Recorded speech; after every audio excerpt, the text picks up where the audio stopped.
నిన్నే చెప్పా. కొన్ని కొన్ని బ్యాంకులకి సంబంధించి సరిహద్దు రాష్ట్రాల్లో ఉన్నటువంటి బ్యాంకులకు సంబంధించినటువంటి అధికారులకు కూడా సెలవుల్లో వెళ్ళొద్దని చెప్పారు.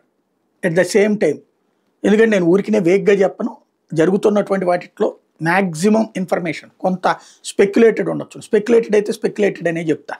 ఎట్ ద సేమ్ టైం ఇది రెండో వైపున ఆయుధ ఫ్యాక్టరీలకు సంబంధించిన సిబ్బంది అందరినీ సెలవులు రద్దు చేశారు. అట్లాగే సైన్యానికి సంబంధించినటువంటి వాళ్ళందరూ ఇప్పుడు నిశ్శబ్దంగా చేరిపోతున్నారు. ఎట్ ద సేమ్ టైం నిన్నే ప్రస్తావించా నేను, యుద్ధ విమానాలు ఆ బేసుల్లోనే కాకుండా బయట కూడా దిగడానికి అనుగుణంగా దేశంలోని అనేక హైవేలు నిర్మించాం. డైరెక్ట్గా రోడ్డు మీదనే దిగుతుంది అనమాట. అట్లాంటి నిన్న చెక్ చేశారు. చాలా చోట్ల టెస్ట్ చేసుకున్నారు. సరిహద్దులో విన్యాసాలు సాగుతున్నాయి, యుద్ధ విన్యాసాలు సాగుతున్నాయి. All prepared. గోయహెడ్ అనేది సైన్యానికి ఇచ్చేశారు. సైనిక అధికారులు గోయహెడ్ అనాలి.